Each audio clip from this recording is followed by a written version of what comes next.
আপনারা দেখছেন একুশে টেলিভিশন।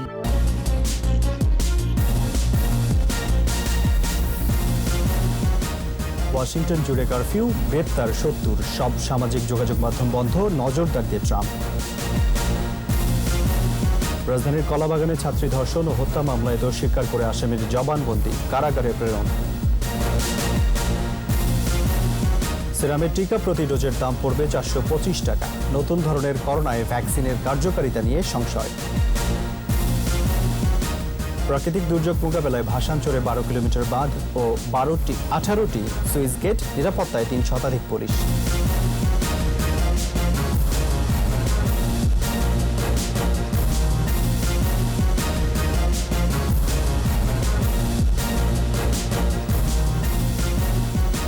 শুনছিলেন ফার্স্ট সিকিউরিটি ইসলামী ব্যাংক লিমিটেড সংবাদ শিরোনাম। আমন্ত্রণ রাতের ২১ সংবাদে আপনাদের সাথে আছি রাজিউর রহমান।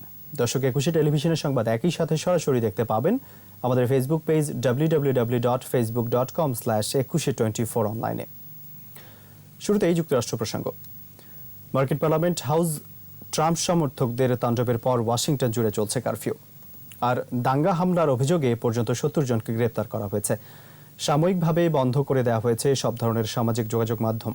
কড়া নজরদারিতে রয়েছে ডোনাল্ড ট্রাম্প। পদত্যাগ করেছেন শীর্ষ কয়েকজন কর্মকর্তা। আরও জানাচ্ছেন আজহারুল ইসলাম। কংগ্রেসের অধিবেশন চলার সময় ক্যাপিটল ভবনে ট্রাম্প সমর্থকদের নজিরবিহীন তাণ্ডবে হতবাক পুরো যুক্তরাষ্ট্র। জননিরাপত্তায় রাজধানী ওয়াশিংটন ডিসিতে চলছে কারফিউ। বন্ধ করে দেওয়া হয়েছে সামাজিক যোগাযোগের সব ধরনের মাধ্যম। পুরো নগরী ঘিরে রেখেছে পুলিশ আর ন্যাশনাল গার্ডের সদস্যরা। গণমাধ্যম কর্মী ছাড়া সবার চলাচলে জারি করা হয়েছে নিষেধাজ্ঞা। ২০ জানুয়ারি জো বাইডেন প্রেসিডেন্ট হিসেবে শপথ গ্রহণের আগ পর্যন্ত কড়া নজরে রাখা হচ্ছে ট্রাম্পকে।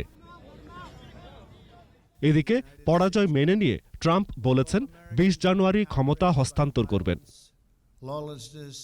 আর মার্কিন কংগ্রেসে সহিংসতার ঘটনায় নিন্দা জানিয়ে একে যুক্তরাষ্ট্রের ইতিহাসের অন্ধকার এক দিন বলে উল্লেখ করেছেন নতুন নির্বাচিত প্রেসিডেন্ট জো বাইডেন। ডোনাল্ড ট্রাম্পকে সংঘর্ষের জন্য সরাসরি দায়ী করে তার অপসারণ চেয়েছেন সিনেটে ডেমোক্রেটদের নেতা চাক শুমার। সিনিয়র ডেমোক্রেট এবং কংগ্রেসের নিম্নকক্ষের স্পিকার ন্যান্সি পেলোসিও ট্রাম্পের অপসারণ চেয়েছেন। ট্রাম্পকে সহিংসতার উস্কানিদাতা হিসেবে চিহ্নিত করে পদত্যাগ করেছেন হোয়াইট হাউসের বেশ কয়েকজন কর্মকর্তা ও মন্ত্রী। সবশেষ পদত্যাগ করলেন শিক্ষামন্ত্রী বেস্টি ডিভোস এবং ওয়াশিংটন পুলিশের প্রধান স্টিফেন সুন্ড। এদিকে বিক্ষোভকারীদের উস্কানিদাতা হিসেবে ট্রাম্পকে গ্রেফতারের দাবি জানিয়েছে ইরান। আজহারুল ইসলাম, ২১ টেলিভিশন।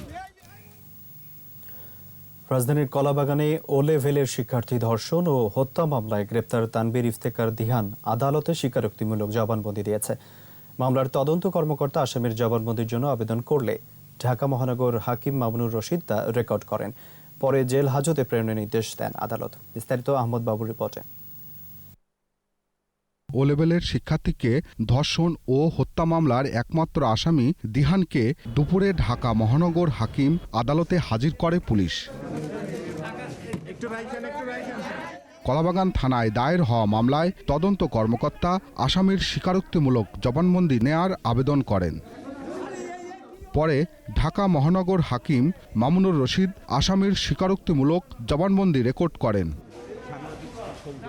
রাষ্ট্রপক্ষের আইনজীবী জানান, আসামি দিহান স্বেচ্ছায় দোষ স্বীকার করতে রাজি হওয়ায় আদালত ১৬৪ ধারায় জবানবন্দি গ্রহণ করেছেন। তদন্তকারী কর্মকর্তা বিজ্ঞ আদালতের কাছে তার স্বীকারোক্তিমূলক জবানবন্দি গ্রহণের জন্য আবেদন করেন। জনাব মামুনুর রশিদের আদালত তার স্বীকারোক্তিমূলক জবানবন্দি গ্রহণ করেন এবং জবানবন্দি গ্রহণের শেষে তাকে সিডব্লিউ মুরের জেল হাজতে প্রেরণের জন্য আদেশ করেন। স্বীকারোক্তিমূলক জবানবন্দি প্রদানের মাধ্যমে এই মামলার তদন্তে এক ধাপ এগিয়ে গেল। এই মামলার দৃষ্টান্তমূলক শাস্তি মৃত্যুদণ্ড কার্যকর করা সম্ভব হবে। বৃহস্পতিবার দুপুরে আসামি দিহান ও লেভেলের শিক্ষার্থীকে তার বাসায় ডেকে ধর্ষণের পর হত্যা করে। আহমদ বাবু, ২১ টেলিভিশন, ঢাকা। ভারতের সেরাম ইনস্টিটিউট উৎপাদিত অক্সফোর্ড অ্যাস্ট্রাজেনেকার ভ্যাকসিন সময় মতোই পাচ্ছে বাংলাদেশ। প্রতি ডোজ টিকার দাম পড়ছে ৪২৫ টাকা। সরকারি তথ্য অনুযায়ী প্রথম পর্যায়ে ৫.৫ কোটি মানুষ টিকা পাবে। প্রথম ডোজ নেয়ার 3 মাসের মধ্যেই নিতে হবে ভ্যাকসিনের দ্বিতীয় ডোজ। বিস্তারিত জানাচ্ছেন স্মৃতি মণ্ডল।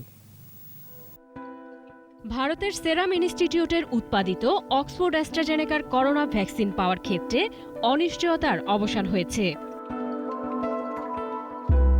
ভারত ও যুক্তরাজ্যের ওষুধ সংস্থার অনুমোদিত অক্সফোর্ড অ্যাস্ট্রাজেনেকার ভ্যাকসিনের দাম পড়বে প্রতি ডোজ 425 টাকা। 3 মাসের ব্যবধানে 2 ডোজ ভ্যাকসিন নিতে হবে। প্রথম ধাপে প্রায় 5.5 কোটি নাগরিক পাবে টিকা। তবে বিশেষ কারণে 18 বছরের কম বয়সী এবং গর্ভবতী নারীরা টিকা পাবেন না। আমাদের জন্য সবচেয়ে যেটা ভালো সেটা হলো অ্যাস্ট্রাজেনিকা ভ্যাকসিন। সেরাম ইনস্টিটিউট যেটা আমরা আনছি, দামের দিক দিয়েও সবচেয়ে সস্তায় আছে, আমাদের একদম কাছে, আসতে সহজ হবে এবং আমাদের যে ইনফ্রাস্ট্রাকচার আছে, যে লোকবল, যে অবকাঠামো, যে স্টোরেজ ফ্যাসিলিটি, যে আমাদের লোকের অভিজ্ঞতা, সেটার সাথে ম্যাচ করে ওই ভ্যাকসিনটা। ঢাকায় নিযুক্ত ভারতীয় হাই কমিশনার বিক্রম কুমার দুরাইস্বামীও ইতিবাচক ভূমিকা রেখেছেন ভ্যাকসিন ইস্যুতে। তিনিও নিশ্চিত করেছেন বাংলাদেশের ভ্যাকসিন পেতে কোনো সমস্যা হবে না।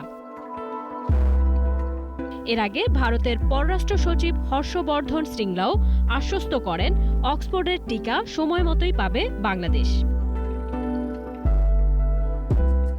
একই দিনে টিকা উৎপাদনকারী প্রতিষ্ঠান সেরাম ইনস্টিটিউটের সিইও টুইট করে বিষয়টি পরিষ্কার করেন। স্মৃতি মণ্ডল, 21 টেলিভিশন, ঢাকা। চরিত্র ও ধরন বদলাচ্ছে করোনা ভাইরাস, তাই একই ভ্যাকসিন বিভিন্ন ধরনের করোনা ভাইরাসে পুরোপুরি কার্যকর হবে কিনা এমন প্রশ্ন দেখা দিয়েছে বিশেষজ্ঞদের মধ্যে। ভাবনায় ফেলেছে বিজ্ঞানীদের। এমন পরিস্থিতিতে বিশেষজ্ঞদের পরামর্শ ভ্যাকসিন প্রয়োগ ও গ্রহণের আগে এর কার্যকারিতা সম্পর্কে সুনির্দিষ্টভাবে নিশ্চিত হওয়া। রিপোর্টার আরও জানাচ্ছেন মোহাম্মদ নুরুন নবী। নতুন পরিবেশের সাথে খাপ খাওয়াতেই করোনা ভাইরাসে চলে মিউটেশন, সৃষ্টি হয় নতুন নতুন ধরন। প্রতিটি ভ্যাকসিনের গবেষণার ভিত্তি ভিন্ন ভিন্ন। অক্সফোর্ডের টিকা ভেক্টর ভিত্তিক গবেষণার ফল, ফাইজার মডার্নার ভিত্তি টিআরএনএ, চীনের গবেষণা পদ্ধতি টি ইনঅ্যাক্টিভেশন। বাজারে ভ্যাকসিন আসছে, তবে মানবদেহে এগুলোর ফলাফলের প্রতিক্রিয়া নিয়ে অভিজ্ঞতা কম। এরই মধ্যে পৃথিবীর বিভিন্ন দেশে করোনা প্রতিরোধী ভ্যাকসিনের প্রয়োগ শুরু হয়েছে। এই ভ্যাকসিন আবিষ্কৃত হয়েছে স্পাইক প্রোটিনকে লক্ষ্য করে। এখন সেই স্পাইকই বদলে যাচ্ছে, তাই টিকা নিয়ে আলোচনাও বিস্তর। ওই জেনেটিক সিকোয়েন্স দিয়েই তো আমরা ভ্যাকসিনটা তৈরি করছি, এমআরএনএ ভ্যাকসিন। সেই এমআরএনএ আর এই এমআরএনএ তো মিলবে না, তাহলে এখনকার যে স্ট্রেনটা, সেই স্ট্রেনটার এগেনস্টেও কিন্তু ভ্যাকসিন কাজ করবে না। যদি সেই স্ট্রেন আমাদের থেকে, নতুন কোনো স্ট্রেন আমাদের থেকে থাকে, তাহলে কিন্তু ভ্যাকসিনটা কাজ করবে না। আগের গবেষণায় উৎপাদিত টিকা তুলনামূলক নিরাপদ বলা হলেও 18 বছরের কম বয়সীদের উপযোগী করে তৈরি হয়নি। তাই করোনা ভাইরাসের নতুন ধরন তরুণদের ঝুঁকি বাড়িয়ে দিচ্ছে। এজন্য অধিকতর পরীক্ষা জরুরি। আমরা আগে থেকে কনফার্ম হয়ে যদি ভ্যাকসিনটা নেই, তাহলে সেটা বুদ্ধিমানের কাজ হবে, যে আমাদের ওয়েস্ট হলো না, নষ্ট হলো না জিনিস। এখন হয়তো কিছুটা কাজ করবে, যে এখন পুরানো স্ট্রেনটা তো এখন পুরাটা চলে যায়নি। ইউরোপে যেমন ভ্যাকসিনটা এখনো চলতেছে, এই জন্য। আর এমনিও কিন্তু এইসব ভাইরাসের বেলায় প্রতি বছরই নতুন করে ভ্যাকসিন তৈরি করতে হয়। সুতরাং সেই হিসাবে বলবো যে ওই আগের স্ট্রেনটা দিয়ে এবছর হয়তো চলতো, যদি নতুন একটা যে স্ট্রেন না বাইর হইতো। আতঙ্কিত না হয়ে ভয়াবহতা উপলব্ধি করার পরামর্শ বিশেষজ্ঞদের। তারা আপাতত ভ্যাকসিনের চেয়ে বেশি গুরুত্ব দিচ্ছেন সতর্কতার উপর। টি জোন মেনটেন করা, টি জোন, দুইটা চোখ, নাক, মুখ, এটাকে বলে টি জোন। মোহাম্মদ নুরুন নবী, 21 টেলিভিশন, ঢাকা। করোনায় 24 ঘন্টায় আরও 16 জনের মৃত্যু হয়েছে। এর মধ্যে পুরুষ 13 আর মহিলা 3 জন। এ নিয়ে মোট মৃত্যু 7,734 জনের। স্বাস্থ্য অধিদপ্তরের বিজ্ঞপ্তিতে জানানো হয়, গেল একদিনে নতুন করে শনাক্ত হয়েছেন 785 জন। সব মিলিয়ে আক্রান্তের সংখ্যা 5,20,690। ঢাকা সিটি সহ দেশের বিভিন্ন হাসপাতালে ও বাড়িতে উপসর্গবিহীন রোগী সহ সুস্থ হয়েছেন 833 জন। এ পর্যন্ত সুস্থ হয়েছেন 4,65,279 জন। 24 ঘন্টায় সারা দেশে সরকারি ও বেসরকারি ব্যবস্থাপনায় 181টি ল্যাবে অ্যান্টিজেন টেস্ট সহ নমুনা পরীক্ষা হয়েছে 13,681। এ পর্যন্ত নমুনা পরীক্ষা হয়েছে 33,31,491 জনের। ভাসানচরকে প্রাকৃতিক দুর্যোগ থেকে সুরক্ষা দিতে আগে থেকেই সবকিছু করা হয়েছে। 12 কিলোমিটারের বাঁধ, 18টি সুইচ গেট ছাড়াও 3 স্তরের উপকূল প্রতিরক্ষা ব্যবস্থা আছে সেখানে। সেই সাথে নিরাপত্তা নিশ্চিত করতে ৩০০-র বেশি পুলিশ কাজ করছে। স্থাপন করা হচ্ছে একটি থানা। ভাষাঞ্চর নিয়ে স্মৃতিমণ্ডলের ৬ পর্বের ধারাবাহিক প্রতিবেদনের পঞ্চম পর্ব। ক্যামেরায় ছিলেন তপু শাহিন মিয়া। কক্সবাজার ক্যাম্প থেকে ভাষাঞ্চর পুনর্বাসন কেন্দ্র। অনেকটা পথ পাড়ি দিতে হয়েছে রোহিঙ্গাদের। বাস থেকে শুরু করে সমুদ্রের বুকে নৌবাহিনীর জাহাজ, শুরু থেকেই নিরাপত্তা আর শৃঙ্খলার মধ্য দিয়েই সম্পন্ন হয়েছে স্থানান্তর প্রক্রিয়া। সেখানে যারা প্রথম দফায় গিয়েছেন তাদের কাছ থেকে ইতিবাচক সাড়া পেয়েই কিন্তু দ্বিতীয় দফায় যারা যাচ্ছেন তারা আগ্রহ প্রকাশ করেছেন এবং এই উদ্যোগকে তারা সাধুবাদ জানিয়েছেন, সরকারের প্রতি কৃতজ্ঞতা জানিয়েছেন। প্রাকৃতিক সুরক্ষায় এরই মধ্যে ৯ ফুট উচ্চতার ১২ কিলোমিটার বাঁধের নির্মাণ কাজ শেষ হয়েছে। বাঁধের চারদিকে আছে ১৮টি স্লুইস গেট। ধীরগতির ভাঙন ঠেকাতে বাঁধ থেকে ৪০০ থেকে ৫০০ মিটার দূরে ২.১ কিলোমিটার এলাকায় নেওয়া হয়েছে ৩ স্তরের শোর প্রোটেকশন ব্যবস্থা। প্রাকৃতিক দুর্যোগ ঠেকাতে আছে বনায়নের উদ্যোগ। যাতায়াত ও পরিবহনের জন্য ২টি হেলিপ্যাডও প্রস্তুত। এখানে সেনাবাহিনী, নৌবাহিনী, বিমান বাহিনীর সম্মিলিতভাবে এবং একই সাথে আমাদের এখানে যে অবস্থানরত পুলিশ, আমাদের যে সিভিল প্রশাসনের RRRC রিপ্রেজেন্টেটিভ এবং আমাদের APBN এবং আমাদের আপনারা দেখেন র্যাবেরও সদস্যরা এখানে অবস্থান করছে।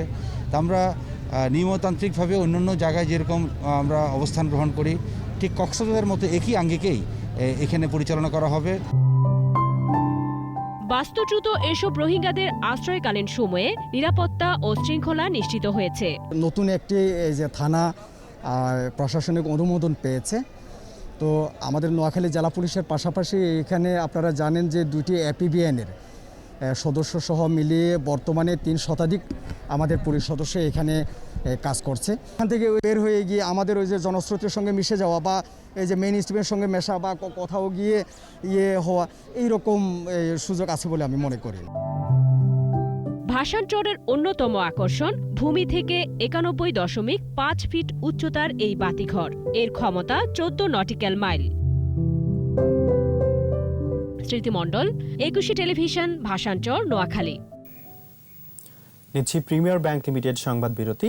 নো মাস্ক নো সার্ভিস বিধি মেনে চলুন, সুস্থ থাকুন। যখন ফিরছি তখন অন্যান্য খবরের সঙ্গে আরও থাকবে। ভোজ্য তেলের বাজার অস্থির, বাড়তি দামেই বিক্রি হচ্ছে চাল, সবজিতে স্বস্তি। খবর আমন্ত্রণ রাতের ২১ সংবাদে।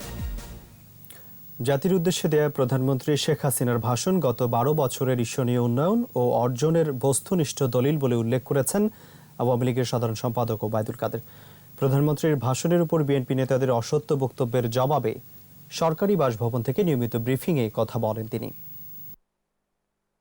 মাননীয় প্রধানমন্ত্রীর ভাষণ গত ১২ বছরে বাংলাদেশের ঈর্ষণীয় উন্নয়ন অর্জনের সক্ষমতা ও অপার সম্ভাবনার বস্তুনিষ্ঠ দলিল, যা জনগণের প্রাত্যহিক জীবন থেকে উঠে আসা বাস্তব চিত্রের প্রতিফলন। বিএনপি জনগণ দ্বারা বারবার প্রত্যাখ্যাত হয়ে মিথ্যাচারের মাধ্যমে জনগণকে বিভ্রান্ত করে সরকারের উন্নয়নের সুফল থেকে জনগণকে বঞ্চিত করার ষড়যন্ত্রে লিপ্ত হয়েছে। পুলিশ সদস্যরা কেউ দুর্নীতিতে জড়িয়ে পড়লে কঠোর ব্যবস্থা নেওয়ার হুঁশিয়ারি দিয়েছেন পুলিশের মহাপরিদর্শক বেনজির আহমেদ। ক্রাইম রিপোর্টার্স অ্যাসোসিয়েশনের বার্ষিক সাধারণ সভায় তিনি এ হুঁশিয়ারি দেন।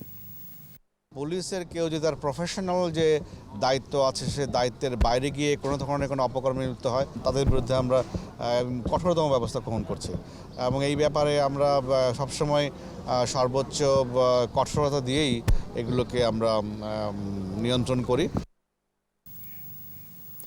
ভোজ্য তেলের বাজার অস্থির, 1 সপ্তাহের ব্যবধানে লিটারে বেড়েছে আরও 3 থেকে 6 টাকা। আগের বাড়তি দামেই বিক্রি হচ্ছে চাল, তবে সরবরাহ বেড়েছে সবজির, দামও কমেছে কিছুটা। বিস্তারিত মিনালা দিবার রিপোর্টে। আরেক দফা বেড়েছে ভোজ্য তেলের দাম। সপ্তাহের ব্যবধানে সোয়াবিন লিটারে 3 টাকা, পাম অয়েল 6 টাকা করে বেড়েছে। গত সপ্তাহে ছিল আপনার প্রতি লিটারে ছিল 109 টাকা, এই সপ্তাহে লিটার হয়েছে 112 টাকা, প্রতি লিটারে 3 টাকা করে বাড়ছে। সোয়াবিন খোলাটা 115 টাকা কেজি, আর পাম অয়েল হলো 105 টাকা কেজি। গত সপ্তাহের বাড়তি দামেই বিক্রি হচ্ছে চাল। মিনিকেট 62 টাকা, নাদিরশাইল 62 থেকে 64, পাইজাম 47 থেকে 48 এবং আটাশ 52 টাকা কেজিতে বিক্রি হচ্ছে।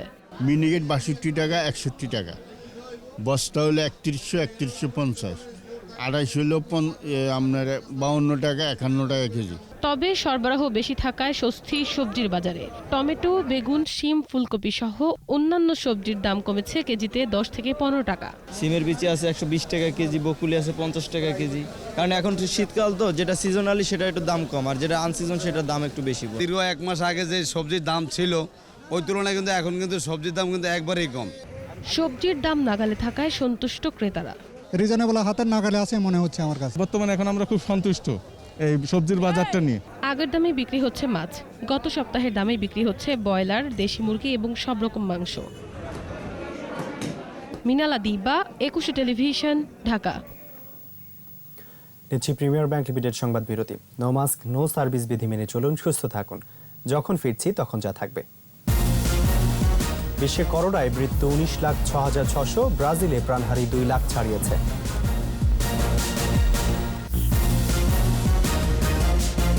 আর এরই সাথে শেষ করছি রাতের 21 সংবাদ। যাবার আগে ফার্স্ট সিকিউরিটি ইসলামী ব্যাংক লিমিটেড সংবাদ শিরোনামগুলো আরও একবার। ওয়াশিংটন জুড়ে কারফিউ, গ্রেপ্তার 70, সব সামাজিক যোগাযোগ মাধ্যম বন্ধ, নজরদারিতে ট্রাম্প।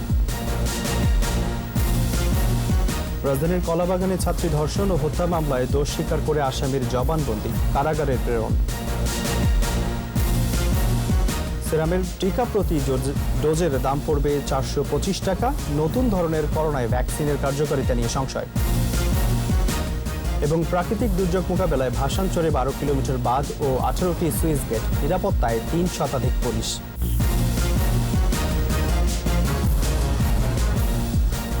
সর্বশেষ খবর জানতে ডায়াল করুন 2021 নম্বরে, ভিজিট করুন 21-tv.com এই ওয়েবসাইটে। এছাড়া ফেসবুকে লগ ইন করতে পারেন facebook.com/2124 অনলাইনে। 21-এর খবর দেখুন, 21-এর সাথেই থাকুন, স্বাস্থ্যবিধি মেনে চলুন, সুস্থ থাকুন।